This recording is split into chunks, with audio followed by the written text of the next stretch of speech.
A black boy bursts into a courtroom, pointing at the judge and declaring, "I'm your son." The judge breaks into tears, his world unraveling in an instant. But is the boy telling the truth, or does his claim hide an even deeper secret? Before we get into the story, comment below where in the world you are watching from today. The afternoon sun filtered through the high windows of courtroom 7A, casting long shadows across the polished wooden benches. Judge Thomas Alcott, a composed man in his late 50s, sat straight-backed on the bench, his black robes settling around him like a protective shield as he listened to the prosecution's closing arguments in the Morgan financial fraud case. Your Honor, the evidence clearly shows that the defendants deliberately misled their investors. The prosecutor's voice droned on, but Thomas maintained his usual composed expression, jotting down occasional notes with his favorite fountain pen. Thomas glanced at his watch, 4:30. Just as he was about to ask for the defense's response, the heavy wooden doors burst open with a bang that made everyone jump. "You've lied long enough!" A young voice rang out, sharp and clear. "I'm your son!" Suddenly, the heavy courtroom doors burst open with a loud crash.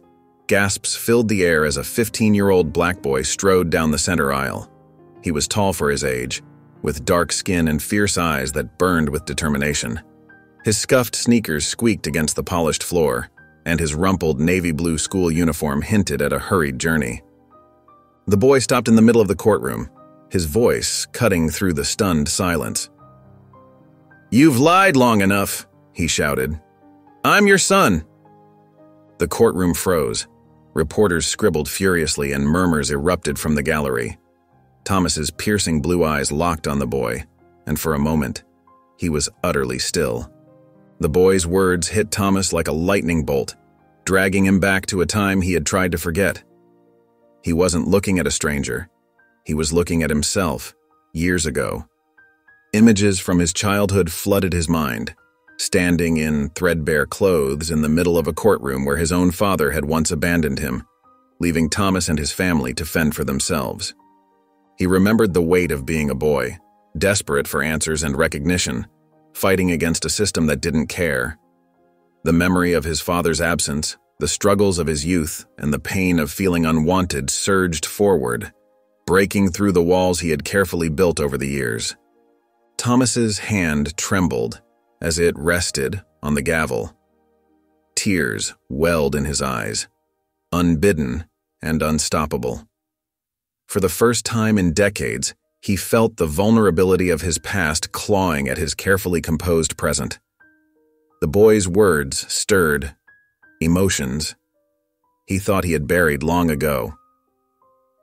"Young man," Thomas said, fighting to keep his voice level, "this is a court of law. You cannot—" "My name is Jamal Carter," the young black boy interrupted, his voice cracking with emotion. "My mother was Gloria Carter, and she told me the truth before she died. She told me you're my father." The name hit Thomas like a physical blow. Gloria Carter. He hadn't heard that name in years, but it sent his mind spinning back through time. The bailiff was already moving toward Jamal, but the boy wasn't finished. "She said you'd know." Jamal's voice rose as the bailiff approached. "She said you'd remember her. How could you just leave us?" Thomas sat frozen, his judicial demeanor cracking. The whispers in the courtroom had grown to a steady buzz. He could see the reporters leaning forward, their pens flying across their notepads. The fraud case forgotten, all eyes darted between him and the boy who claimed to be his son. "Your Honor?" The bailiff waited for instructions, his hand on Jamal's shoulder. Before Thomas could respond, Jamal shrugged off the bailiff's grip and pulled an envelope from his backpack. With a swift motion, he tossed it onto the prosecutor's table. It slid across the polished surface, coming to rest near the edge closest to the bench. "That's the proof," Jamal said, his voice quieter now but still trembling with emotion. "That's my mom's letter. And there's a picture too. You can't hide from the truth anymore." The bailiff finally got a firm grip on Jamal's arm. The boy didn't resist, but his eyes never left Thomas's face. There was pain there and anger, but also something else, a desperate hope that made Thomas's chest tighten. "Remove him," Thomas managed to say, his voice barely above a whisper. As the bailiff led Jamal away, the boy called out one last time. "She believed in you. She told me you were a good man." The doors closed behind them with a heavy thud, leaving behind a courtroom full of shocked faces and the envelope that seemed to pulse with uncomfortable possibilities. Thomas stared at it, his carefully ordered world tilting on its axis. The afternoon sun had shifted, and now a single beam illuminated the envelope, making its cream-colored surface glow like a beacon. In the sudden silence, Thomas could hear his own heartbeat, loud and irregular in his ears. The fraud trial, the watching crowd, the very bench he sat upon. All of it felt distant and unreal. There was only the envelope waiting to either confirm or deny a truth that could change everything. In his chambers, Thomas sat behind his mahogany desk, his usual composure shattered. The afternoon light filtered through Venetian blinds, casting striped shadows across the photograph in his trembling hands. The image showed a younger Gloria Carter, her smile bright and genuine, standing near a fountain at what appeared to be the Children's Hospital fundraiser from nearly 16 years ago. Her dark hair was swept elegantly to one side, and she wore the simple black uniform of the catering staff. He remembered that night. The black tie event had been packed with the city's elite, all there to support the new children's wing. Thomas had been recently appointed to the bench then, his career on a steady rise. The champagne had flowed freely, and the air had buzzed with the promise of generous donations. But Gloria, he struggled to piece together their interaction, the memory slipping through his fingers like smoke. Running his thumb across the photograph's worn edge, a faint memory surfaced. She had been working as a server that night, moving gracefully between tables with a tray of champagne flutes, somehow managing to remain invisible until needed. There had been something striking about her, not just her beauty, but a quiet dignity in the way she carried herself, the kind of strength that came from facing life's hardships head-on. "We barely spoke," Thomas muttered to himself, loosening his bow tie as the weight of the situation pressed down on him. His collar felt too tight, the air too thick. He recalled a brief conversation near the coat check at the end of the night, when most guests had already departed. She had helped him find his overcoat, and they had chatted for a few minutes about the hospital's mission, about hope and second chances. That was all. Wasn't it? The letter that accompanied the photo lay open on his desk, Gloria's neat handwriting filling the page with careful, deliberate strokes. Thomas couldn't bring himself to read it again. The first time through had left him reeling, her words describing a connection he couldn't remember, hinting at meetings he couldn't recall, painting a picture of a relationship that existed only in shadows. His eyes drifted to the small bar cart in the corner of his chambers. The crystal decanter of bourbon caught the late afternoon light, tempting him with promises of temporary relief. But no, he needed a clear head for this. Instead, he reached for his water glass, taking a long drink as he tried to order his thoughts, to make sense of this upheaval in his carefully constructed world. The boy's face, Jamal's face, flashed in his mind. There was something familiar in those features, something that nagged at the edges of his memory like an itch he couldn't scratch. The shape of his eyes, the set of his jaw. But was it really recognition, or was his mind playing tricks on him after Jamal's dramatic announcement in the courthouse? Thomas placed the photo face down on his desk and pressed his palms against his eyes until spots danced in the darkness. The situation felt surreal, like something out of a television drama, not his carefully ordered life. He had always prided himself on his integrity, on doing what was right, on being the steady moral compass his brother John had never been. But now, with a deep breath, he picked up the photo again. Gloria's eyes seemed to look right through him, challenging him to remember, to acknowledge what she had taken to her grave. The fountain behind her in the photo still stood in front of the hospital, its waters eternally dancing. He had driven past it just last week, the water catching the sunlight just as it did in this 16-year-old snapshot, a moment frozen in time. His intercom buzzed, making him jump in his chair. "Shut, Judge Alcott, the afternoon docket starts in 15 minutes. Carol's familiar voice anchored him back to the present. "Thank you, Carol," he replied, his voice rougher than usual. He cleared his throat, trying to find his judicial demeanor again. "I'll be there shortly." Thomas opened his desk drawer and pulled out a manila envelope, the paper crisp and official. With careful movements, he slid the photograph and letter inside, handling them as gently as the mysteries they contained. The metal tabs made a final sounding click as he fastened them, like the closing of a door. Walking to his office safe, Thomas entered the combination with practiced movements, his fingers finding the familiar sequence. The heavy door swung open silently, revealing the ordered rows of important documents within. He placed the envelope inside next to his most important documents: birth certificates, property deeds, and now this possible key to a past he couldn't remember. Whatever the truth was, he would find it. He owed that much to Gloria, to Jamal, and to himself. As he closed and locked the safe, Thomas straightened his tie and smoothed his robes, the familiar ritual helping him regain his composure. He had cases waiting, people depending on his judgment and clarity of their seat. But even as he prepared to return to the bench, he knew that uncovering the truth about Gloria Carter and her son would become his most important case yet, one where he would serve as both judge and witness to his own past. The fluorescent lights of the youth shelter buzzed overhead as Jamal sat on the edge of his narrow cot. The worn photograph in his hands showed better days, his mother Gloria's bright smile beaming at the camera, her arms wrapped protectively around a younger version of himself. His thumb traced the creased edges of the photo, memorizing every detail as if it might disappear like she had. The shelter's common room bustled with activity around him, but Jamal barely noticed. His mind drifted back to that sterile hospital room from 3 weeks ago, the antiseptic smell burning his nostrils as he held his mother's frail hand. "Jamal, baby," Gloria had whispered, her voice barely audible above the steady beep of monitors. "There's something I need to tell you." Her fingers had tightened around his, gathering strength for what would come next. He remembered how the afternoon sun had cast long shadows across her hospital bed, how the thin cotton blanket had seemed too heavy for her weakened frame. "Your father," she had started, pausing to catch her breath. "Your real father is Thomas Alcott."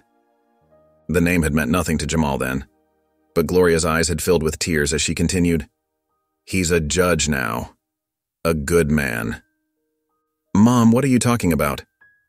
Jamal had leaned closer, confusion and fear mixing in his chest. "Why are you telling me this now?" "Because you deserve to know the truth," she had answered, her breathing becoming more labored. "In my drawer at home, there's a letter and pictures. Everything you need." That night she had slipped away quietly, leaving Jamal alone with this burden of truth. In the days that followed, he had found the letter she mentioned, hidden away in an old jewelry box. Along with it were newspaper clippings about Judge Thomas Alcott's career, and a single photograph of him at a charity event, the same event where his mother had worked as part of the catering staff. Now, sitting in the shelter, Jamal's grief twisted into something harder, something that burned in his chest like hot coal. He carefully tucked his mother's photo into his jacket pocket, right next to the letter he had left in Judge Alcott's courtroom. "I'll make him admit it, Mom," he whispered, his hands clenching into fists. "I'll make him face what he did to us." The words came out sharp and bitter, cutting through the ambient noise of the shelter. The anger felt good, better than the hollow ache of loss, better than the fear of being truly alone. It gave him purpose, direction. He had spent hours researching Thomas Alcott online at the public library, memorizing his schedule, learning his routines. The man's life seemed perfect: respected career, comfortable home. Everything Jamal and his mother had never had while they ran from city to city, staying one step ahead of John's violent temper. Jamal stood up, his movement decisive. The other teens in the shelter gave him a wide berth, recognizing the determination in his stance. He had nothing left to lose now. His mother's final confession had given him a mission, and he would see it through. "Watch me, Mom." he whispered to himself, touching the pocket where her photo rested close to his heart. I'll make him acknowledge us. Make him explain why he left us. Why he never helped when we needed him. The promise felt like a prayer and a threat all at once, fueled by 15 years of hardship and the fresh wound of his mother's death. The fluorescent lights of the medical lab cast harsh shadows across Thomas's face as he sat in the waiting room. His usually steady hands fidgeted with his tie, a nervous habit he thought he'd outgrown decades ago. The antiseptic smell reminded him of hospitals, of endings and beginnings he'd rather not contemplate. Judge Alcott? A young technician in blue scrubs appeared, clipboard in hand. We're ready for you. Thomas rose, his knees stiff from sitting. The walk down the sterile corridor felt longer than it should have. Clinical posters about genetic testing and family health histories seemed to mock him from the walls. The process is quite simple, the technician explained, leading him into a small room. We'll just need a cheek swab. The young man, Jamal, provided his sample this morning. Thomas nodded, his throat tight. He'd arranged for Jamal to come separately through his court-appointed guardian. The boy's fierce eyes and accusations still haunted him, making him question everything he thought he knew about his past. The technician opened a sealed package, removing a long cotton swab. Please open your mouth, sir. As the swab scraped against his inner cheek, Thomas closed his eyes. Images flashed through his mind. Gloria's smile at that fundraiser, her quiet dignity as she served drinks, the brief conversation they'd shared about hopes and dreams. Had there been more? The memory felt incomplete, like a puzzle with missing pieces. All done, the technician said, sealing the sample. Results should be ready in 3 to 5 business days. Thomas stood slowly, straightening his suit jacket. The weight of his judicial robe usually gave him confidence, but here, in this clinical setting, he felt exposed, vulnerable. Will you be wanting the results sent to your office or home address? The technician asked. Thomas paused. Such a simple question, yet it carried the weight of worlds. Where did he want to receive news that could reshape his entire life? My chambers, he finally answered. At the courthouse. Walking toward the exit, Thomas caught his reflection in a glass partition. The distinguished judge staring back at him seemed like a stranger. Would the truth vindicate the life he'd built, the principles he'd upheld?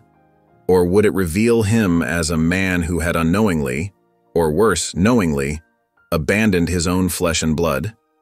The automatic door slid open and Thomas stepped out into the afternoon sun. The truth lay sealed in that lab now, beyond his control. For a man who had spent his life pursuing justice, he found himself unsure if he wanted it this time. The morning news vans lined the street outside the courthouse like vultures, their satellite dishes reaching toward the sky. Inside, whispers followed Judge Thomas Alcott through the marble halls. Court clerks huddled together, their conversations dying as he passed. Even his most trusted staff seemed to walk on eggshells around him. Judge Alcott, a reporter's voice cut through the morning air as Thomas made his way up the courthouse steps. Can you comment on the allegations made by Jamal Carter? Thomas kept his face neutral, the expression he'd perfected over decades on the bench. Security guards formed a protective barrier around him, but the questions still pierced through. Is it true you had a relationship with Gloria Carter? Did you know about your alleged son before now? Will you be recusing yourself from current cases? By afternoon, the media circus had migrated to his home. Thomas watched through his living room window as reporters camped on his perfectly manicured lawn. Mrs. Peterson from next door peeked through her curtains, no doubt adding to the neighborhood gossip. His phone buzzed again, the 5th call from his sister Catherine in 2 hours. She'd left increasingly worried voicemails, each one asking if he was okay, if the rumors were true, if he needed her to come stay with him. Thomas pulled back the curtain slightly, watching a young reporter adjust her makeup in a car mirror. 20 years on the bench handling the city's most sensitive cases, and now his own life had become the headline. Judge's secret son? Screamed the newspaper on his coffee table. Below it, a grainy photo showed Jamal being escorted from the courtroom, his young face twisted with emotion. Beside it, an old photograph of Gloria from the fundraiser where they'd met, her smile bright and hopeful. The doorbell rang again. Thomas ignored it as he had all day. But something made him look out the window one more time. There, across the street, standing apart from the crowd of reporters, was Jamal. The boy's hoodie was pulled up, but Thomas could clearly see his face. Those eyes, so much like Gloria's, stared directly at him.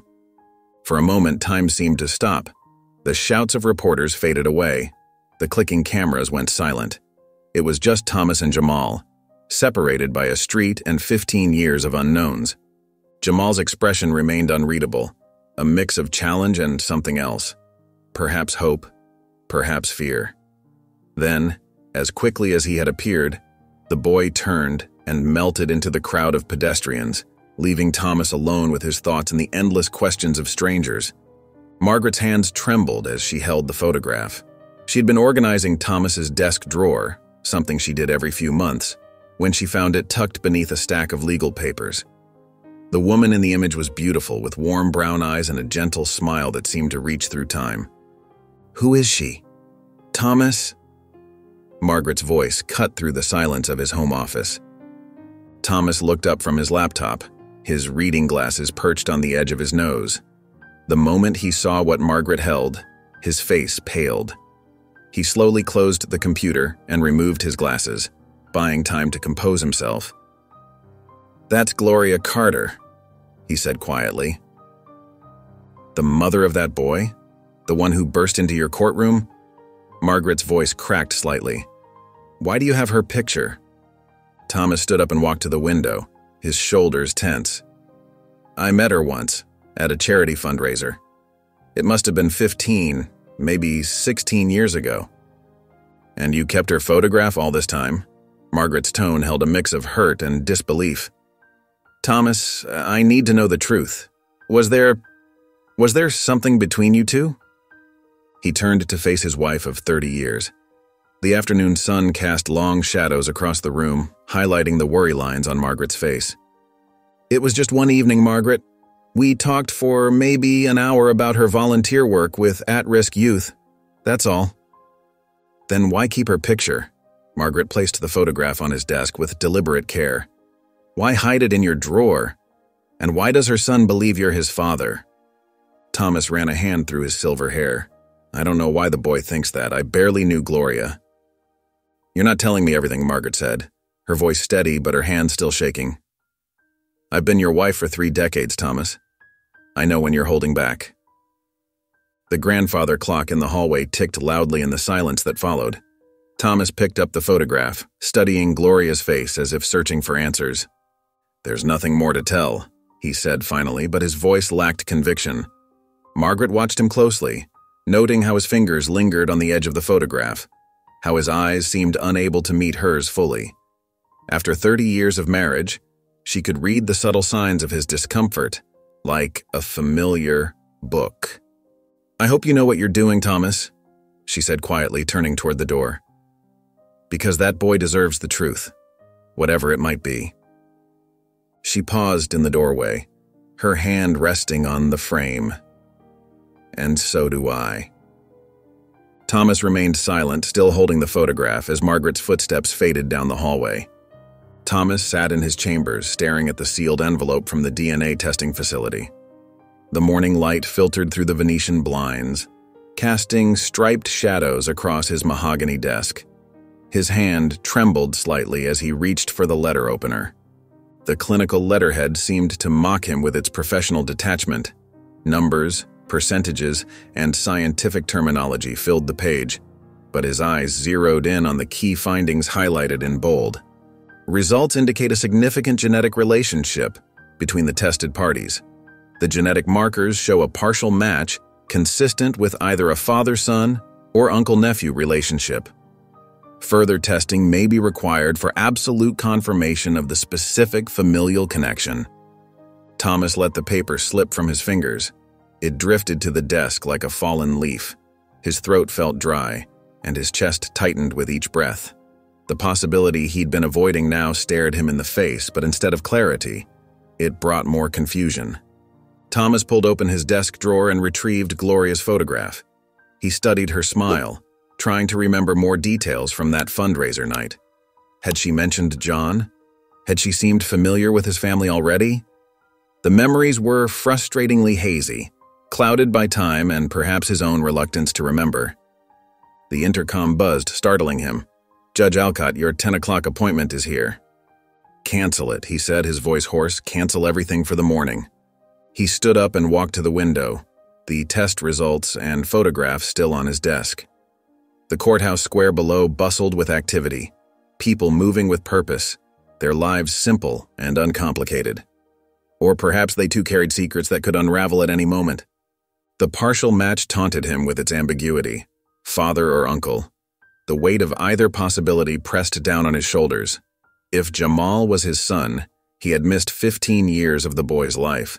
If Jamal was his nephew, then John had a son he'd never known about, and Thomas had failed both his brother and his nephew by not being there. Thomas returned to his desk and sank into his chair. The DNA results lay there, cold and clinical, offering no comfort, no clear path forward. Just more questions that needed answers, answers that might be buried in the past he'd worked so hard to leave behind. His hands shook as he picked up the report again, reading and rereading the results as if the words might somehow change, might offer some certainty. But they remained stubbornly, frustratingly unclear. Father or uncle, son, or nephew? The truth hovered just out of reach like a word on the tip of his tongue. Thomas reached for his phone, then stopped. Who would he call? What would he say? The weight of uncertainty pressed down on him, making even the simplest decisions feel impossible. He sat there, surrounded by the trappings of his ordered judicial life, while chaos swirled within. Thomas leaned back in his leather chair, the DNA results scattered across his study desk like fallen puzzle pieces. Jamal's passionate declaration from the courtroom rang in his ears. "My mom told me you're my dad. She said it before she died." The conviction in the boy's voice had shaken Thomas more than he wanted to admit. His mind drifted back to his high school days, memories he'd tried to bury rising to the surface like old photographs floating in still water. John had always been the troublemaker, the storm to Thomas's calm. Thomas could still picture his brother's face twisted with rage as he cornered Gloria by the lockers. Her books had scattered across the floor, her eyes wide with fear.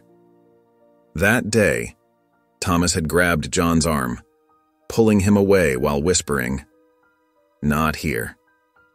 Not like this." John's response had been typical, a shove and a snarled, "Stay out of it, Tommy." But Thomas had seen the way Gloria's shoulders relaxed when John finally walked away, the quiet "thank you" she'd mouthed in his direction.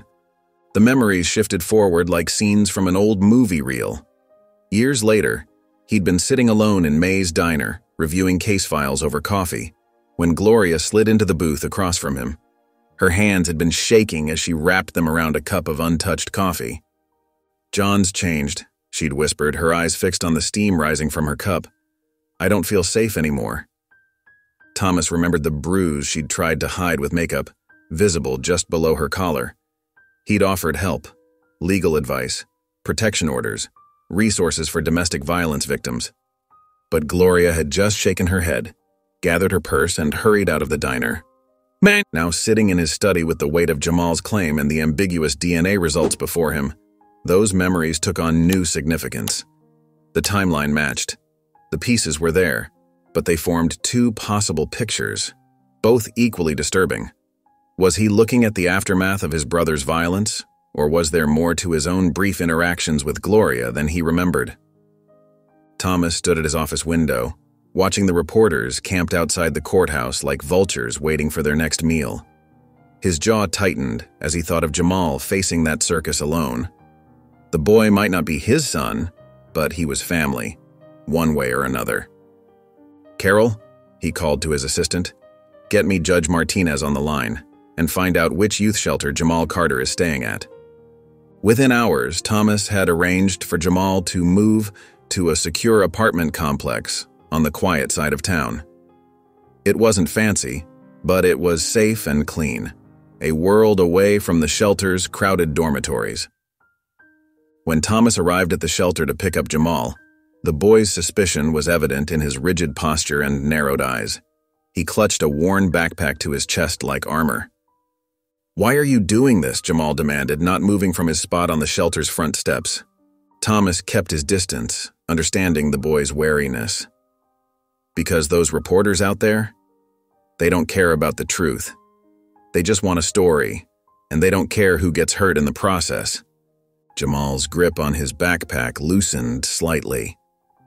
"You trying to buy my silence or something?" "No," Thomas replied firmly.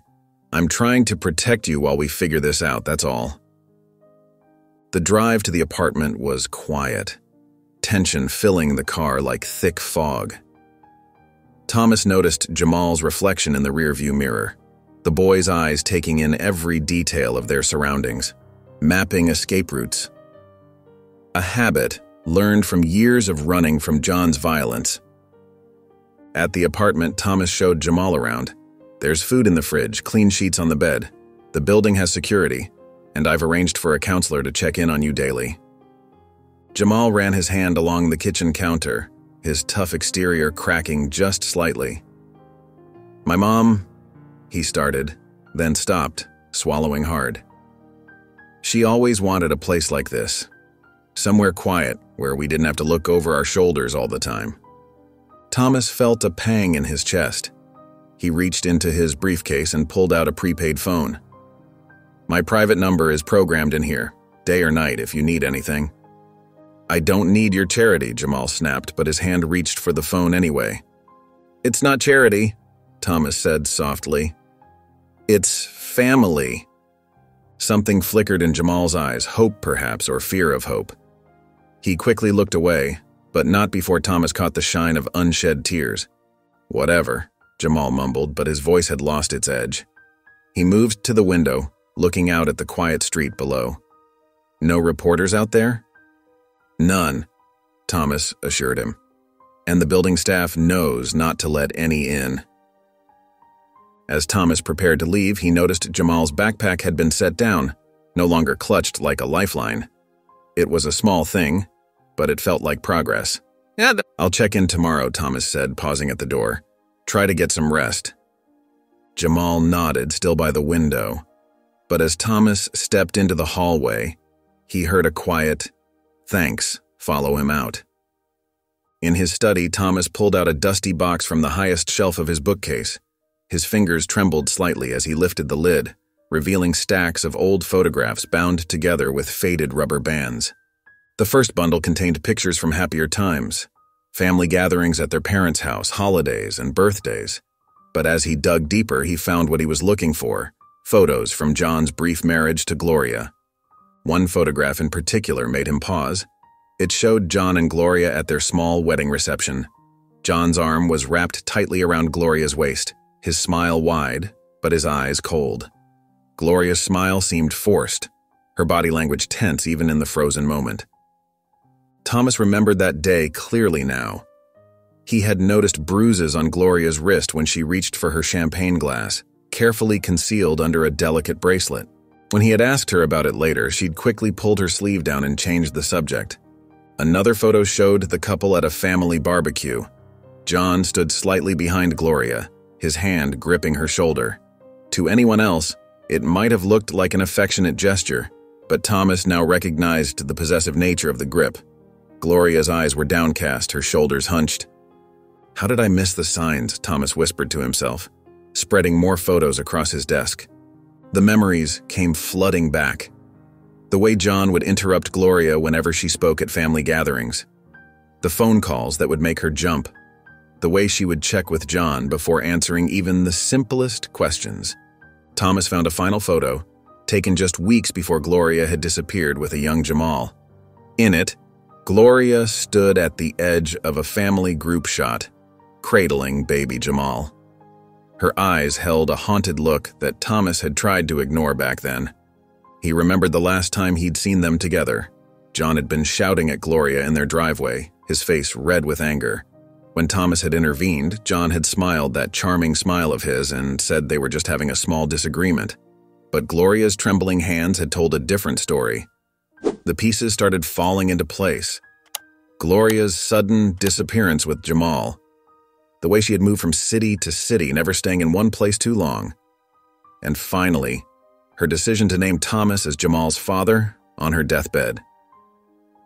Thomas stared at the photos spread before him, understanding dawning in his mind.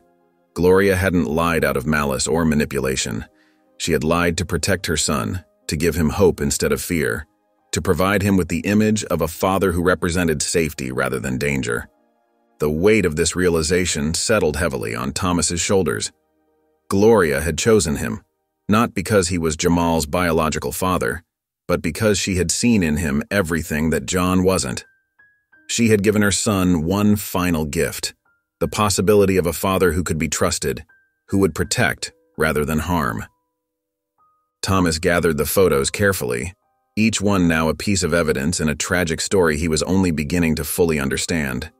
Gloria's lie had been an act of desperate love, a mother's last attempt to shield her child from the truth about John's violence.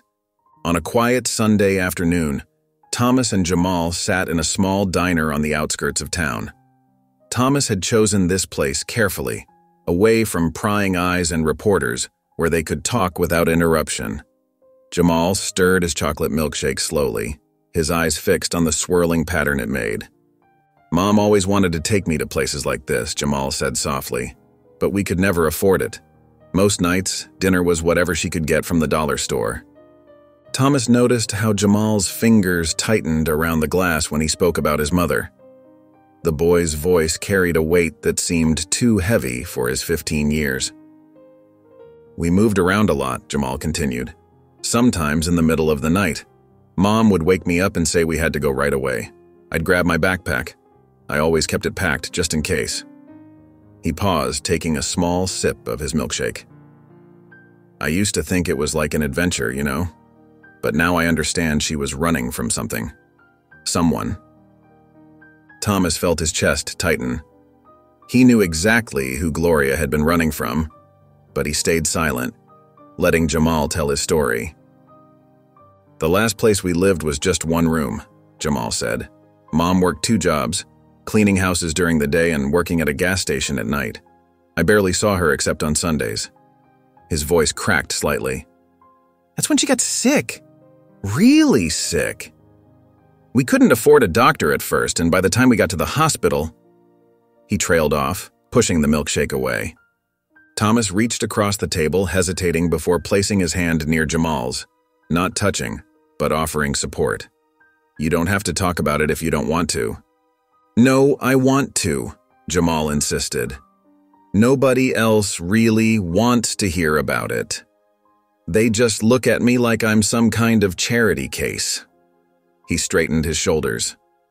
"Mom tried to hide how bad it was.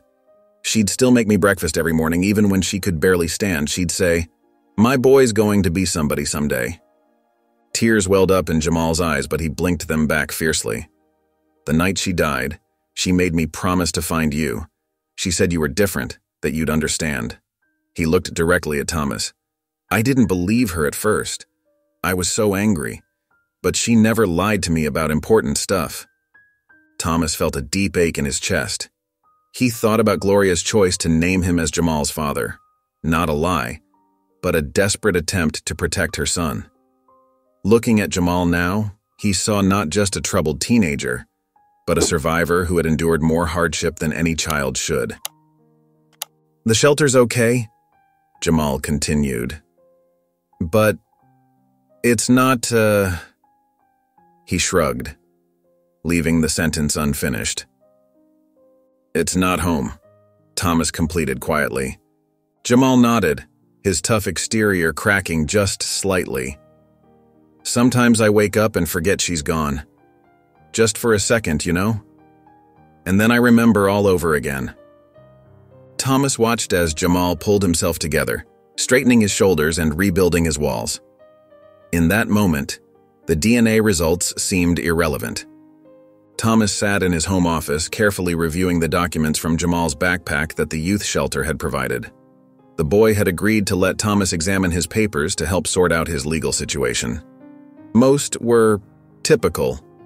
School records showing frequent transfers, medical documents with past due stamps, and a handful of creased photographs. And then something caught his eye. Among the wrinkled papers was a worn marriage certificate. Thomas's hands trembled as he smoothed out the yellowed document. There, in faded type, was Gloria's signature with the surname Alcott. The certificate dated back nearly 16 years ago. His throat felt dry as he studied the document more closely. The paper was authentic, complete with the raised seal of the county clerk's office. Thomas remembered that turbulent period when John had briefly married, but he deliberately distanced himself from his brother's volatile relationship. Now, seeing Gloria's married name in black and white made everything more real. Gloria Carter Alcott, he whispered, running his finger over the name. The document brought back memories he'd tried to forget, heated arguments echoing through their parents' house, Gloria's quiet tears in the church parking lot, John's increasing instability. Thomas pulled out his reading glasses to examine the fine print. The marriage had taken place in a small chapel just outside the city limits. He remembered driving past it countless times but never going inside. Had Gloria chosen that location hoping for privacy, or had John insisted on keeping their union quiet? The paper trembled in his hands as pieces of the puzzle began shifting into place. Gloria hadn't just been some woman making unfounded claims. She had been, however briefly, his sister-in-law. The connection to his family ran deeper than he'd imagined, making her final choice to name him as Jamal's father even more significant. He carefully placed the certificate on his desk, his mind racing with questions. How long had Gloria carried the Alcott name? When had she decided to return to Carter? And most importantly, what had happened during those months when she was married to John that had made her spend years running? The afternoon sun cast long shadows across his desk as Thomas stared at the document, feeling the weight of Gloria's secret growing heavier with each passing moment. Jamal bolted upright in a bed, his t-shirt clinging to his sweat-soaked skin. The nightmare felt so real. His mother's pale face, her trembling hands reaching out to him as she lay in the hospital bed. Her words still echoed in his ears. "Thomas, we'll take care of you." The memory of her voice, weak but determined, made his chest tighten. He swung his legs over the side of the bed, his bare feet hitting the cool hardwood floor. The digital clock on the nightstand, she showed 2:17 a.m., its red numbers glowing in the darkness. His hands were shaking as he wiped tears from his cheeks. The pain and anger that had been simmering inside him for weeks suddenly boiled over. Without thinking, Jamal stormed out of his room and down the hallway. The light from Thomas's study spilled into the corridor, and he could see the judge sitting at his desk surrounded by stacks of papers. "You were supposed to be there for us!" Jamal's voice cracked with emotion. His fists clenched at his sides as tears streamed down his face. "You left her! You left me!" The words came out in a rush, carrying years of built-up hurt and abandonment. Thomas looked up from his work, his face etched with concern. Despite Jamal's outburst, he remained composed, though his eyes revealed a deep sadness. "Jamal," he said, his voice gentle but firm. "I didn't know. I wish I had, but I'm here now, and I'm not going anywhere." Jamal stood there, his chest heaving with ragged breaths. The anger that had propelled him into the room began to crack, revealing the raw pain underneath. He looked at Thomas, torn between his instinct to push him away and his desperate need for someone to trust. Thomas's next words came slowly, weighted with sincerity. "I'll uncover the truth about what happened to your mother and my brother. I owe that to her, and I owe it to you." The gentle promise in Thomas's voice seemed to reach something deep inside Jamal. His shoulders slumped as the fight drained out of him, replaced by quiet sobs that shook his entire body. Thomas sat in his dimly lit study, surrounded by stacks of old newspapers and legal documents. His eyes burned from hours of reading, but he couldn't stop. Something about John's supposed death had never sat right with him. The official report claimed John had died in a boating accident off the Florida coast. His body was never recovered. Thomas remembered the funeral, an empty casket, and Gloria standing far in the back, her face hidden behind dark glasses. As he sorted through the yellowed papers, a pattern emerged.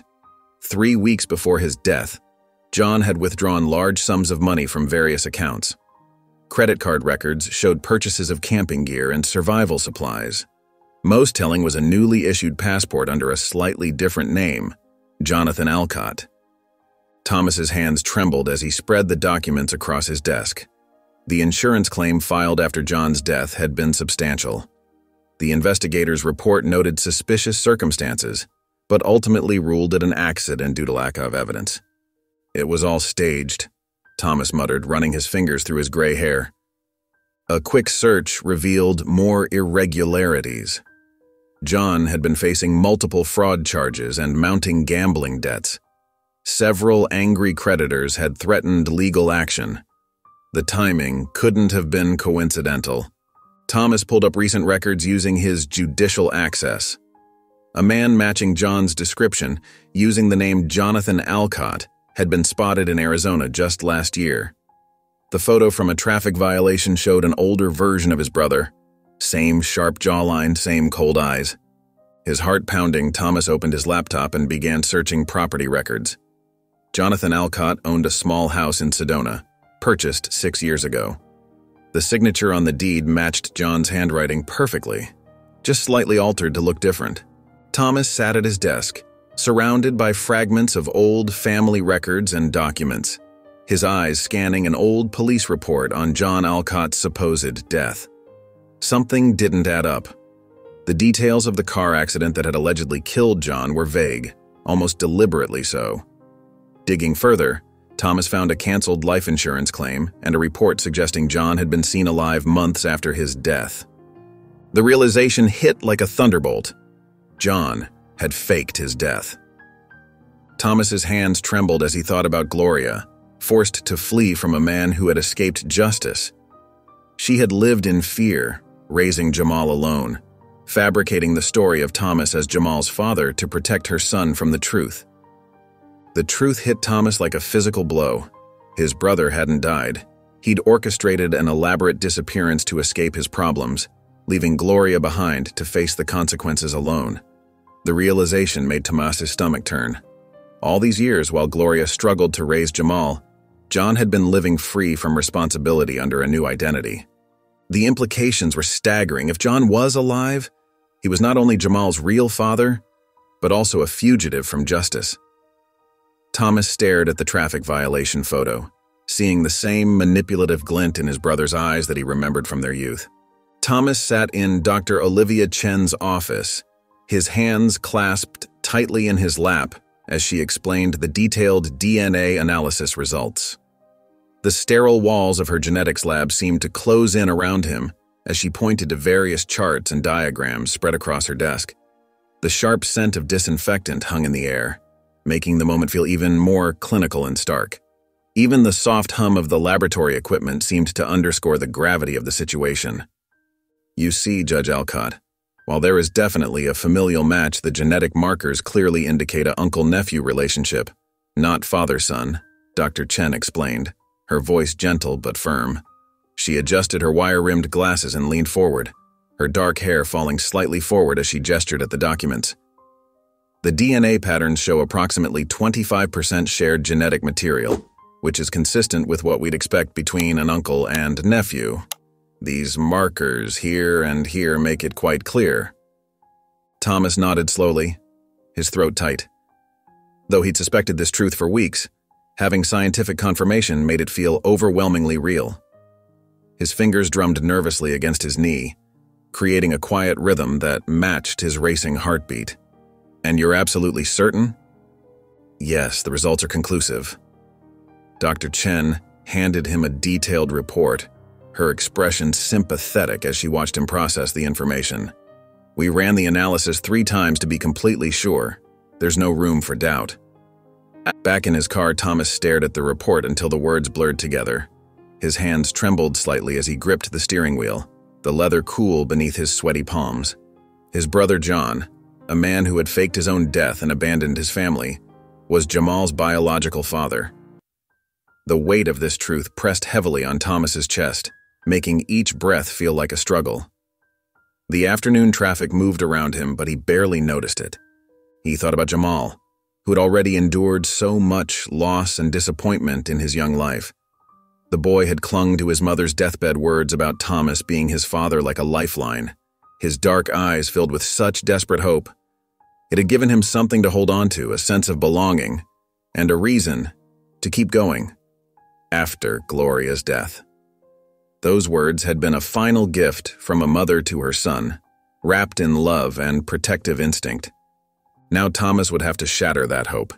He would have to tell Jamal that his real father was not only alive but had chosen to abandon him and his mother. The thought made Thomas feel physically ill, his stomach churning with anxiety and dread. The manila envelope containing the test results seemed to mock him from the passenger seat. Driving home, he rehearsed different ways to break the news, but each attempt felt inadequate. The late afternoon sun cast long shadows across the dashboard as he searched for the right words, practicing and discarding opening lines. How do you tell a 15-year-old boy that his mother's final words were a lie? That she had probably been trying to protect him from the painful truth about his real father? Each possible approach seemed worse than the last, leaving a bitter taste in his mouth. Thomas pulled into his driveway and sat there with the engine off, remembering the growing trust he'd built with Jamal over the past weeks. Despite their rocky start, they'd developed a genuine connection, sharing meals and conversations that grew increasingly comfortable. They had even started a tradition of Saturday morning basketball games, where Jamal's competitive spirit always shone through. Thomas had come to care deeply about the boy's welfare, regardless of their exact biological relationship. The sound of birds chirping in nearby trees seemed oddly discordant with the heaviness in his heart. The DNA results paper felt heavy in his jacket pocket, like a stone weighing him down. Thomas knew he couldn't delay telling Jamal. The boy deserved the truth, but he also knew this revelation could destroy the fragile bond they'd formed and potentially send Jamal into another spiral of grief and anger. The teenager's recent progress, his tentative smiles and growing trust, could all vanish in an instant. Even the way Jamal had started to relax around him, occasionally letting his guard down enough to joke or share stories about his mother, might become a painful memory. In his study, Thomas placed the DNA report on his desk and sank into his chair, the leather creaking beneath him. He picked up his phone several times to call Jamal, but couldn't bring himself to make the call. His finger hovered over the contact number as doubt gnawed at him, his reflection in the dark screen showing the worry lines etched deeply in his face. How could he protect this boy while still being honest with him? How could he soften this blow without diminishing the truth? The framed photo of Jamal and Gloria that now sat on his desk seemed to mock him. Gloria's smile held secrets she'd taken to her grave, and Thomas understood why she might have named him as Jamal's father. Her eyes in the photograph seemed to plead with him for understanding, capturing a moment of joy that contrasted sharply with the gravity of his current situation. She'd wanted better for her son than a man who would abandon his family and fake his own death to escape responsibility. In that moment, Thomas felt both sympathy for her choice and the crushing burden of its consequences. Thomas rubbed his temples, feeling the weight of responsibility pressing down on him. The ticking of his desk clock marked the passing moments as he wrestled with his thoughts, each second bringing him closer to an inevitable conversation. He would have to find the right words, the right moment, to share this truth with Jamal. But first, he needed to figure out how to ensure that this revelation wouldn't destroy the boy's spirit or his faith in the people who loved him. The setting sun cast long shadows across his desk, a reminder that time wouldn't wait for him to find the perfect solution. Somewhere in this mess of truth and lies, he had to find a way forward that would honor both Gloria's love and Jamal's need for honesty. The afternoon sun cast long shadows through Thomas's study when Jamal discovered the truth. He'd come to drop off some schoolwork Thomas had requested to see, finding the office empty, but the door unlocked. As he placed his papers on the desk, a familiar medical letterhead caught his eye. His hands trembled as he read the DNA analysis. Words jumped out at him. Uncle-nephew relationship, and not consistent with father-son. The room seemed to spin as the implications sank in. Thomas entered carrying 2 sodas and stopped short in the doorway. The look on Jamal's face told him everything. The moment he'd been dreading had arrived without warning. "You're not my dad?" Jamal's voice cracked. He held up the report, his other hand clenched into a tight fist. "Why didn't you tell me?" Thomas set the drinks down carefully, buying time to steady his voice. "Jamal, How long have you known?" Jamal's eyes blazed with hurt and betrayal. "Were you just pretending this whole time? Playing some kind of game?" "No, Jamal, never that." Thomas took a step forward, but Jamal backed away. "My mom said you were my father. She wouldn't lie to me, not about that, not when she was—" Jamal's voice broke off, tears welling in his eyes. Thomas's heart ached seeing the pain etched across the boy's face. "I didn't lie," he said softly. "I didn't know, but now I do. Your father was my brother." Jamal stared at him, the paper crumpling in his grip. The revelation hung heavy in the air between them, a truth neither had been prepared to face that afternoon. "Your brother?" Jamal whispered, confusion replacing some of the anger in his expression. "But my mom never mentioned." Thomas nodded slowly, knowing this was just the beginning of a difficult conversation. The truth about John would be even harder for Jamal to hear, but there could be no more secrets between them. Thomas took a deep breath, knowing the next words would change everything. "Jamal, there's something else you need to know about your father, about John." Jamal sank into the leather chair by the window, still clutching the DNA report. "What about him?" "The official records say he died years ago, but—" Thomas leaned forward in his chair, his voice dropping. "I have reason to believe he faked his death to escape some serious legal troubles." Jamal's eyes widened. "What? You mean he might be alive? Somewhere?" "Yes, I've been gathering information."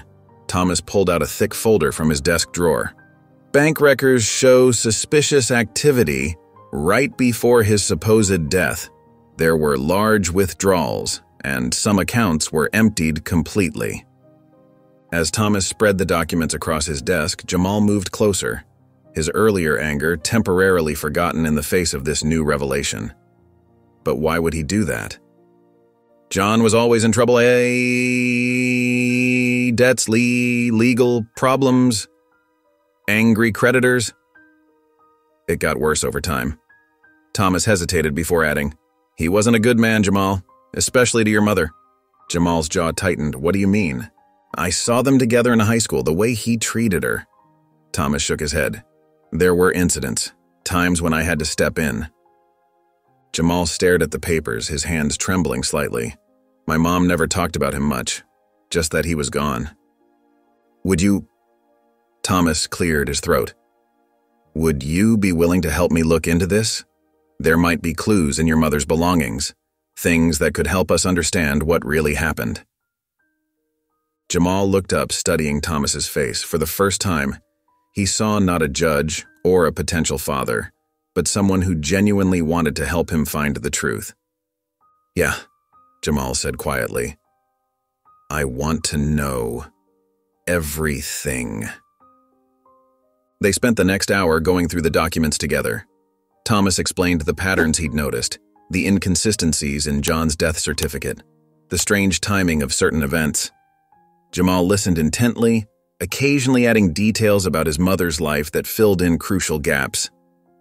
"There's a box," Jamal said suddenly, "at my old apartment. Mom kept important stuff in it, but I never looked inside. She said it was for when I was older." Thomas nodded. "That could be important. We can go get it tomorrow if you'd like." As they organized the papers into neat piles, Jamal felt something shift between them. The anger that had driven him for so long began to soften, replaced by a cautious trust in this man who was trying to help him understand his past. Thanks, Jamal said quietly, surprising both of them, for not giving up on finding the truth. Thomas smiled warmly. We're family, Jamal. Maybe not the way we thought at first, but family nonetheless. Thomas sat in his office late into the evening, surrounded by stacks of papers and his laptop's blue glow. His years on the bench had given him connections throughout the legal system, and now he was calling in favors he'd never thought he'd need. Thanks, Bill, he said into the phone. Send me whatever you can find. He jotted down notes as his old friend from the FBI shared information about recent credit card activity under one of John's known aliases. The trail was getting warmer. After cross-referencing bank records and vehicle registrations, a pattern emerged. Small transactions in a town called Pine Ridge, 3 states away, kept appearing. A man matching John's description had opened a local hardware store there 2 years ago under the name James Anderson. Thomas pulled up the store's website. His breath caught in his throat. Though the photo was grainy, he recognized his brother's eyes, even with the altered appearance, graying beard, different hairstyle. John had aged, but there was no mistaking him. I found him, Thomas told Jamal the next morning in his chambers. He's been hiding in plain sight. Jamal leaned forward, gripping the armrests of his chair. Are you sure it's him? Yes, look. Thomas turned his laptop screen to show Jamal the hardware store's website. He goes by James Anderson now, but that's your father. Jamal stared at the image, his face a mix of emotions. What are we going to do? I've already contacted the local authorities, Thomas explained. They're monitoring him discreetly, but I need to confront him myself. He needs to answer for what he did to your mother, for abandoning you. Thomas began gathering the evidence he'd collected. Bank statements, falsified death certificates, witness statements about John's volatile behavior. He organized everything into a neat folder, building the case that would finally bring his brother to justice. As he packed his briefcase that evening, Thomas's hand lingered on an old family photo, him and John as teenagers, before everything went wrong. The weight of what he had to do settled heavily on his shoulders. The flight leaves tomorrow morning, he told Margaret as he prepared for bed. I'll be back in a few days. Be careful, she said, touching his arm. John was always unpredictable. Thomas nodded, knowing all too well what his brother was capable of. He checked his travel documents one last time. Plane ticket to Pine Ridge, hotel reservation, and the folder of evidence that would finally expose John's decades of deception. The floorboards creaked under Thomas's feet as he and Jamal entered the old house on the outskirts of Pine Ridge. The air inside was stale, heavy with dust and neglect. Sunlight filtered through grimy windows, casting long shadows across the worn carpet. John sat in a threadbare armchair, his posture tense but his face trying to maintain a calm facade. Well, well. The Honorable Judge Alcott graces me with his presence. His voice dripped with sarcasm. It's over, John, Thomas said firmly. We know everything. John's eyes darted to Jamal, who stood slightly behind Thomas. And you brought the boy. How touching. He leaned forward, his fingers gripping the armrests. Come to show him what a failure his uncle is? You're not my uncle, Jamal spoke up, his voice steady despite his trembling hands. You're my father.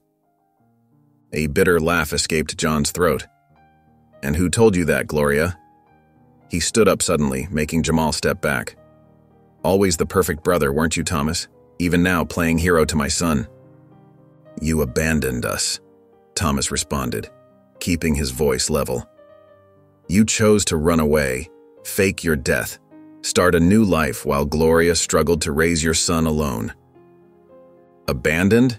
John's face contorted with anger. Like you abandoned me? Where were you when I needed help? Too busy building your perfect life, becoming the golden boy while I was drowning. That's not true, Thomas said. I tried to help you countless times. You refused it all. Help? John spat the word. You mean controlling every aspect of my life? Telling me how to live? Just like our father did? Jamal watched the exchange, his eyes moving between the two men. Did you hurt my mom? He asked suddenly, his voice cutting through the tension. John's expression flickered, a mix of shame and defiance crossing his face. "I never killed her," he said finally, slumping back into his chair. "But yes, I hurt her. I was angry, drinking too much. She threatened to leave, to tell everyone about my debts. I couldn't control my temper." The admission hung heavy in the air. Thomas placed a protective hand on Jamal's shoulder, feeling the boy's body shake with suppressed emotion. "Gloria was too good for you," Thomas said quietly. "She deserved better than what you put her through." "You think I don't know that?" John's voice cracked slightly. "I know what I am, what I've done. That's why I stayed away. Better for the boy to think his father was someone else, someone better." Jamal stepped forward, his fists clenched. "You're wrong. It wasn't better. Mom and I lived in fear, moving from place to place, never knowing if you'd find us. She worked 3 jobs sometimes just to keep food on the table." John couldn't meet his son's eyes. "I can't change what I did," he said, his voice hollow. "The drinking, the violence, the lies, it's all true. Every bit of it." The wail of approaching police sirens pierced the afternoon air. John's face twisted with rage as he realized what was happening. He lunged forward, but Thomas stood his ground, positioning himself between John and Jamal. "You set me up!" John snarled, his eyes wild with fury. "Always the perfect brother, aren't you? Always doing the right thing." The 2 police cars pulled up outside, their lights flashing through the grimy windows. John backed away, looking frantically for an escape route. "It's over, John," Thomas said firmly. "The evidence is clear. Fraud, faked death, years of domestic abuse. You can't run anymore." Officers burst through the door, weapons drawn. "John Alcott, freeze, hands where we can see them." John's shoulders slumped for a moment, then tensed as he spun to face Thomas. "You think you're better than me? You've always looked down on me just like Dad did." His voice rose to a shout as the officers approached. "You abandoned me when I needed you most." "That's not true," Thomas replied calmly, though his heart raced. "You chose this path, John, every step of the way." The officers moved in, securing John's wrists behind his back with handcuffs. He struggled against their grip, his face contorted with hatred. "You'll regret this, Thomas," John shouted as they led him toward the door. "You think you can play father to my son? You think this makes you some kind of hero?" His voice cracked with bitterness. "You're nothing but a self-righteous coward hiding behind that judge's robe." Jamal pressed closer to Thomas, watching as his biological father was escorted out. John's words echoed through the old house. "You're just like Dad, always thinking you know what's best for everyone else. I hope you rot in hell, Thomas." The officers guided John into the waiting police car. Through the window, Thomas could see his brother's face, twisted with rage and betrayal, mouthing more accusations. The car pulled away, leaving Thomas standing in the doorway, John's venomous words ringing in his ears. "You're dead to me, brother, dead to me." The dust settled on the driveway as the police cars disappeared around the corner. Thomas stood motionless, each of John's accusations hitting him like physical blows even in their absence. The weight of decades of family history, of choices made and paths taken pressed down on his shoulders as the echo of his brother's hatred lingered in the air. The drive home was silent, each mile marked only by the soft hum of the car engine and the occasional sigh from either passenger.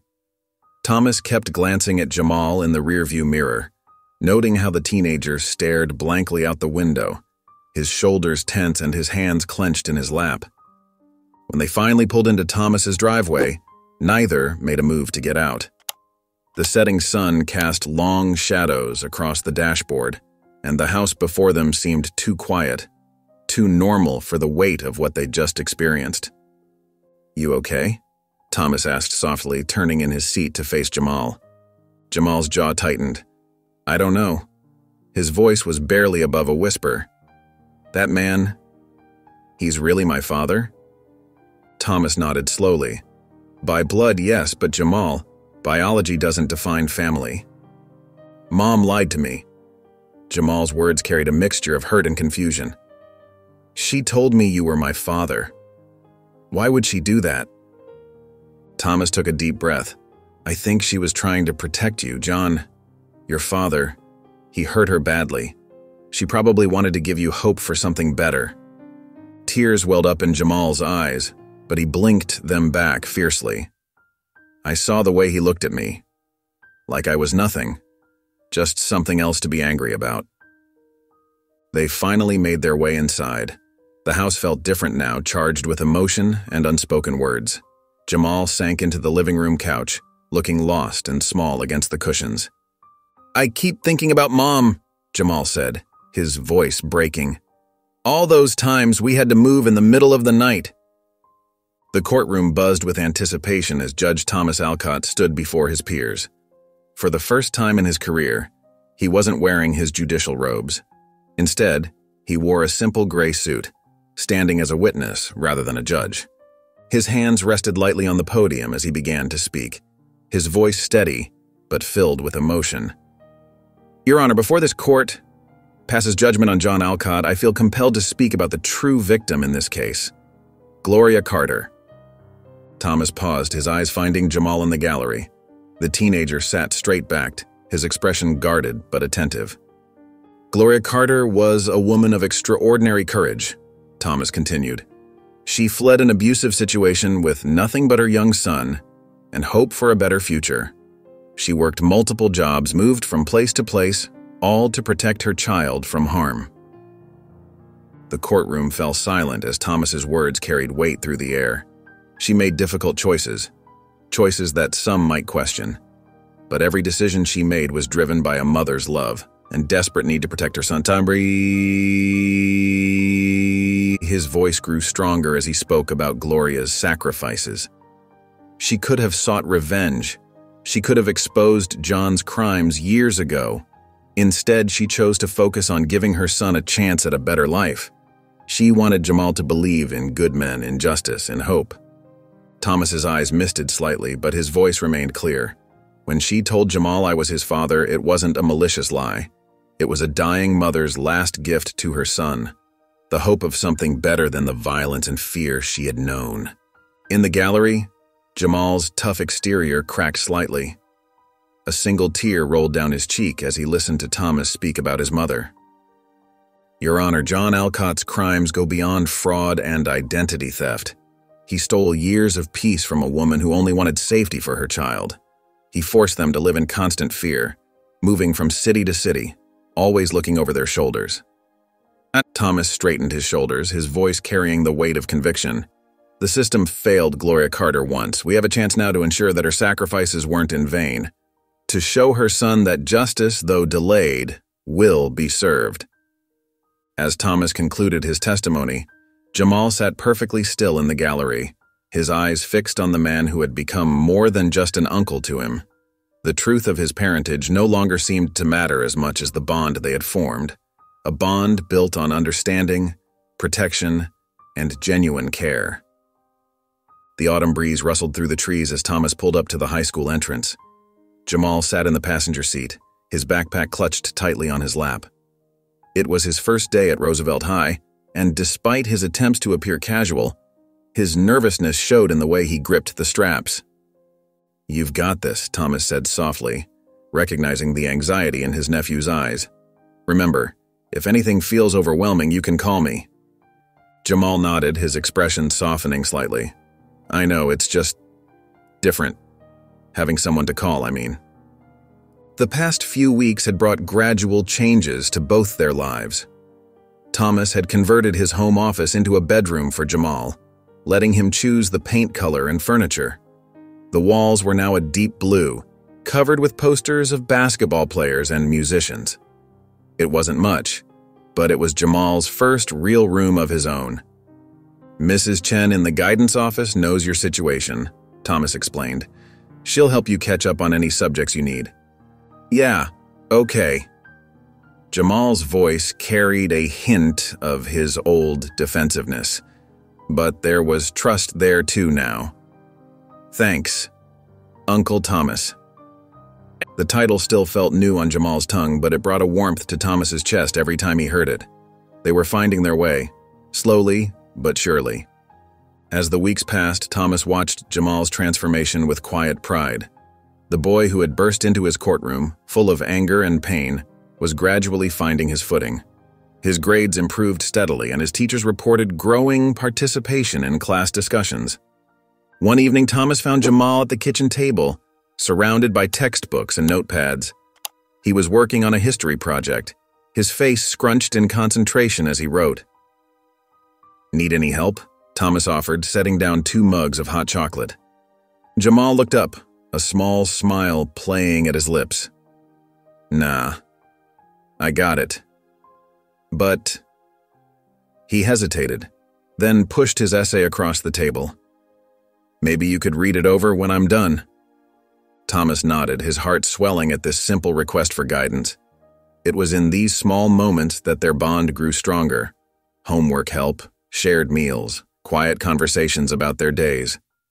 During a parent-teacher conference, Jamal's English teacher praised his recent improvements. "He's showing remarkable resilience," she told Thomas. "And his writing, there's such depth there, especially when he writes about family." Thomas sat in the bleachers during Jamal's first basketball game, cheering perhaps a bit too loudly when his nephew scored. Jamal pretended to be embarrassed, but his grin gave him away. After the game, as they walked to the car, Jamal spoke. Margaret stood in the doorway of Jamal's room, watching as the teenager organized his school books. The past few months had been an adjustment for everyone, but something had shifted in her heart.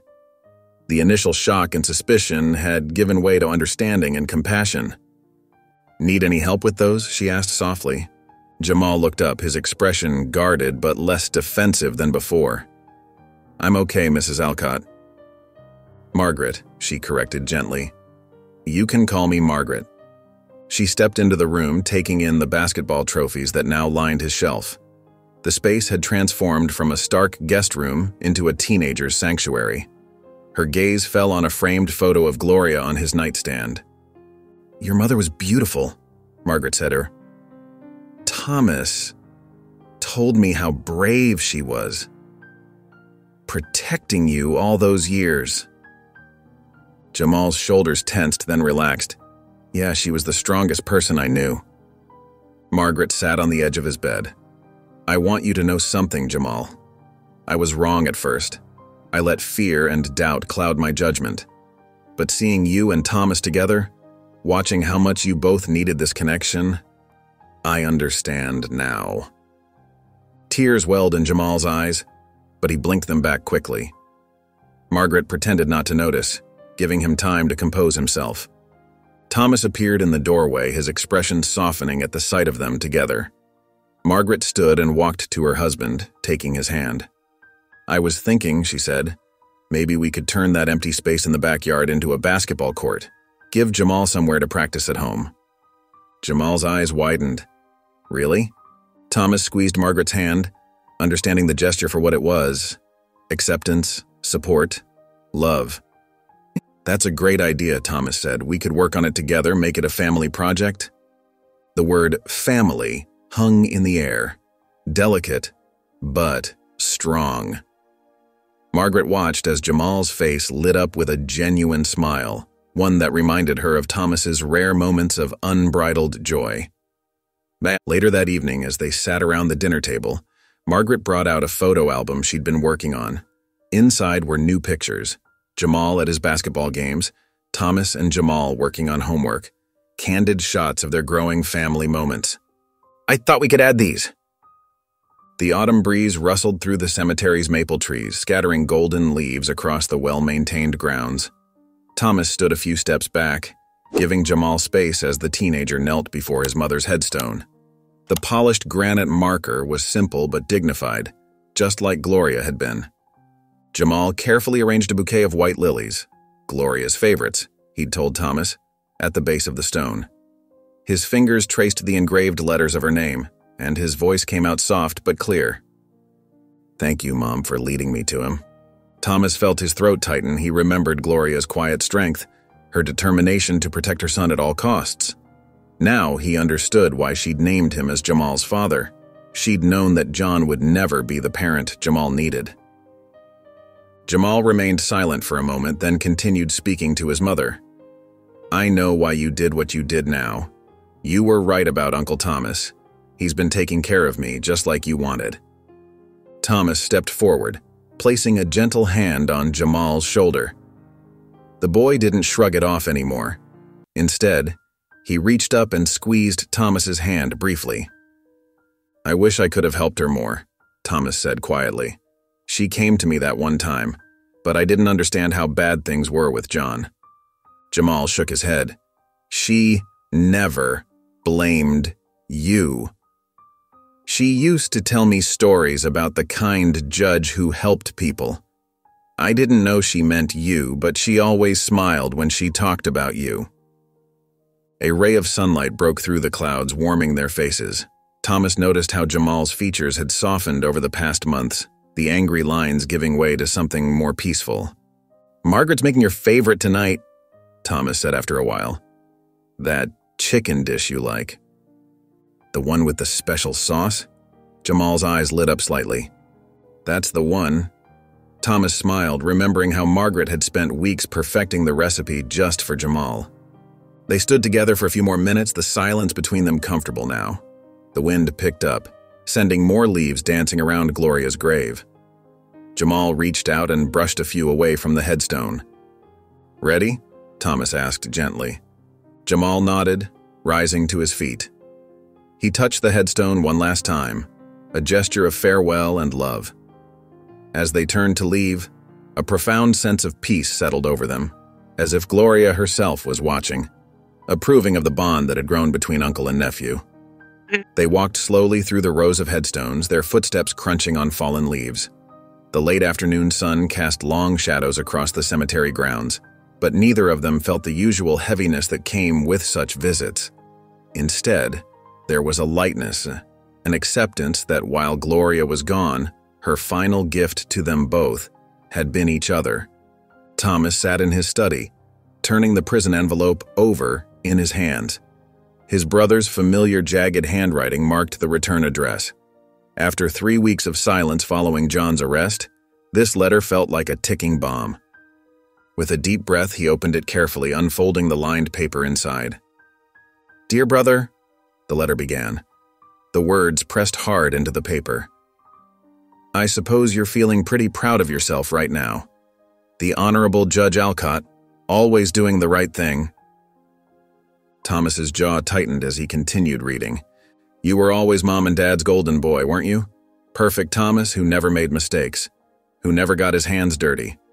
While I struggled, you sailed through life, turning your back on me when I needed you most. The accusation stung, but Thomas kept reading. But I'm not blind anymore. These prison walls give a man time to think. Gloria deserved better than what I gave her. I was cruel, selfish, and weak, just like our father. Thomas's hands trembled slightly. John had never before acknowledged his treatment of Gloria.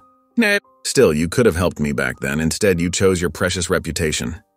The morning sun streamed through the kitchen windows as Jamal hunched over his algebra homework at the breakfast table. His pencil moved confidently across the paper, solving equations that would have stumped him just months ago. Thomas watched from the doorway, a cup of coffee warming his hands, pride swelling in his chest. That's the last one, Jamal announced, straightening up with a satisfied smile. Ms. Peterson says I might be ready for advanced math next semester. Thomas nodded, taking a seat across from Your mother would be proud of how hard you're working. A shadow of sadness crossed Jamal's face, but it didn't linger like it used to. Yeah, she always wanted me to do well in school. Just never had the chance to stay in one place long enough before. The stability of the past few months had transformed Jamal. His grades had improved dramatically, and he'd made the basketball team. Even his demeanor had softened, the defensive edge giving way to occasional glimpses of teenage playfulness. Coach says I might start in Friday's game, Jamal mentioned, gathering his books. You'll be there, right? Wouldn't miss it, Thomas assured him. He'd rearranged his court schedule to attend every game he could. At school, Jamal had found his place among a group of dedicated students. His English teacher had praised his latest essay, and the guidance counselor noted his growing confidence. The angry young man who had burst into Thomas's courtroom seemed like a distant memory. That evening, they sat on the back porch watching the sunset paint the sky in brilliant oranges and pinks. The peaceful moment reminded Thomas of similar evenings with his own father, before things had gotten complicated with John. "Uncle Thomas?" Jamal's voice was quiet but steady. "Thanks for not giving up on me, even when I was, difficult." Thomas felt his throat tighten with emotion. "Family doesn't give up on family, Jamal. Your mother knew that when she sent you to me." Jamal nodded, understanding flooding his eyes. They sat in comfortable silence, the bond between them stronger than any DNA test could measure. The truth about his parentage no longer seemed to matter. They had found something more meaningful in their shared journey. The crickets began their evening chorus as the last rays of sunlight faded. Neither felt the need to move or speak, content in the knowledge that they had found their way home to each other. The community center buzzed with excitement as people filed into the main hall. Posters announcing the Building Bridges fundraiser lined the walls, each featuring photos of local families who had overcome adversity. At the center of the largest display stood a recent picture of Thomas and Jamal, their smiles genuine and warm. Thomas adjusted his tie nervously at the podium. He'd given countless speeches in court, but this felt different, more personal. His eyes found Jamal in the front row, sitting between Margaret and his new friend Marcus from the basketball team. "When a young man burst into my courtroom months ago," Thomas began, his voice steady and clear, "I thought my world was falling apart. Instead, it was coming together in ways I never imagined." The audience listened intently as Thomas shared their story. He spoke about Gloria's courage, Jamal's determination, and the healing power of truth. Throughout the room, people dabbed at their eyes with tissues. "Redemption isn't just about making amends," Thomas continued. "It's about building something new from the pieces of what was broken. My nephew taught me that." In the crowd, Mrs. Chen from the youth shelter nodded vigorously. She had been one of the first to help Jamal when he arrived in town. Next to her, Coach Phillips beamed with pride, remembering how the basketball team had embraced their newest player. "Our community showed us what family truly means," Thomas said, his voice thick with emotion. "You opened your hearts to a troubled teenager and a judge who needed reminding that justice isn't just about the law, it's about compassion."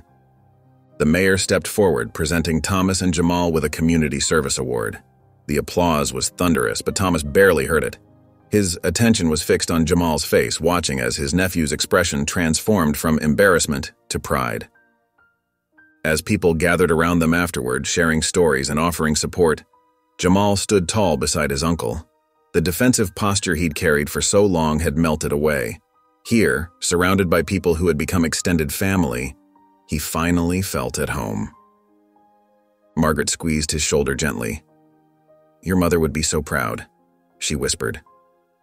Jamal nodded, unable to speak past the lump in his throat. He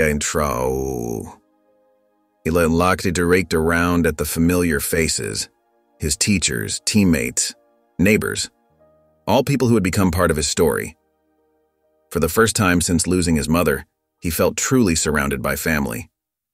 The sense of belonging wrapped around him like a warm blanket, and Jamal smiled, knowing he had found his place in the world. Later that evening, Thomas sat in his study, surrounded by the warm glow of his desk lamp. His fingers traced the edge of a framed photograph, the one Gloria had left behind that fateful day in the courtroom.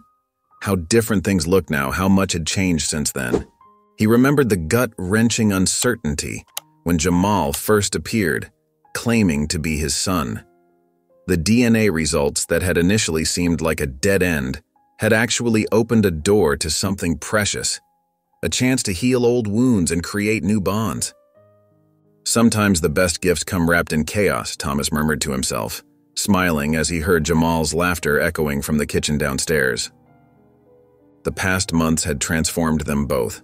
Thomas watched his nephew grow from an angry, hurt young man into someone who could smile again, who trusted enough to let his guard down.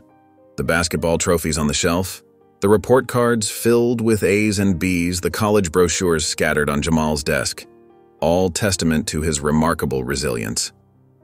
Thomas's own transformation had been just as profound. The rigid judge who once viewed the world in black and white now saw all the beautiful grays in between. His relationship with Margaret had deepened too, as they worked together to create a stable home for Jamal. From downstairs, Margaret's voice called out, "Thomas, we need your expert opinion on these meatballs." "Coming," he replied, rising from his chair. In the kitchen, Jamal stood at the counter rolling meatballs while Margaret stirred a pot of sauce. The scene was so wonderfully ordinary, yet Thomas felt his heart swell. This was what family looked like. Not perfect, not what he'd expected, but real and warm and true. "Uncle Thomas," Jamal said, holding up a misshapen meatball, "is this admissible as evidence in the court of dinner?" Margaret burst out laughing, and Thomas couldn't help joining in. The kitchen filled with their shared mirth, the sound of it bouncing off the walls like sunshine. "I'll allow it," Thomas declared in his best judge's voice, making Jamal grin even wider. "But watch your technique, counselor. Like this." He stepped forward to demonstrate the proper meatball rolling method, deliberately making his even more lopsided than Jamal's. The afternoon sun filtered through the courthouse windows, casting long shadows across the polished floors.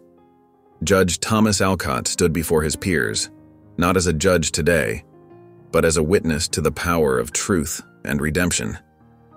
His usually stern face had softened, showing the profound changes the past months had brought. "We all make mistakes," Thomas began, his voice carrying through the hushed courtroom. "But it's never too late to do the right thing. For family, for justice, for the future." His eyes found Jamal in the gallery, the young man sitting tall and attentive. The words seemed to resonate through the chamber, touching everyone present. Thomas continued, his tone measured but filled with conviction. "I've learned that justice isn't just about following the letter of the law. Sometimes it's about having the courage to face difficult truths and the strength to make things right." Margaret sat beside Jamal, her hand resting supportively on his shoulder. The teenager's eyes never left his uncle, absorbing every word with fierce intensity. "When a young man burst into my courtroom months ago, I could have dismissed him. I could have hidden behind procedure and protocol. Instead, that moment became a catalyst for change that would affect not just our lives, but serve as a testament to the power of truth and reconciliation." Thomas paused, letting his words sink in. The courtroom remained silent, captivated by the unusual sight of a judge speaking from his heart rather than the bench. "Today, as we close this chapter, I stand before you, not just as a judge, but as someone who has learned that true justice begins with compassion, understanding, and the willingness to right past wrongs." In the gallery, Jamal's face broke into a proud smile. He watched as his uncle, once a stranger he'd confronted in anger, now stood as a pillar of strength and integrity in his life. The transformation in their relationship reflected in both their expressions, from suspicion to trust, from confusion to clarity, from strangers to family. As Thomas concluded his statement, the courtroom erupted in respectful applause. He gathered his papers, nodding to his colleagues on the bench. His eyes met Jamal's across the room, and they shared a moment of understanding that went beyond words. Together, they walked out of the courthouse, ready for whatever came next. The sun warmed their faces as they descended the steps, leaving behind the echoes of Thomas's words and stepping into their future. If you enjoyed the story of Jamal Carter, I handpicked this next story that you will enjoy. Please don't miss this one. Click here to watch it.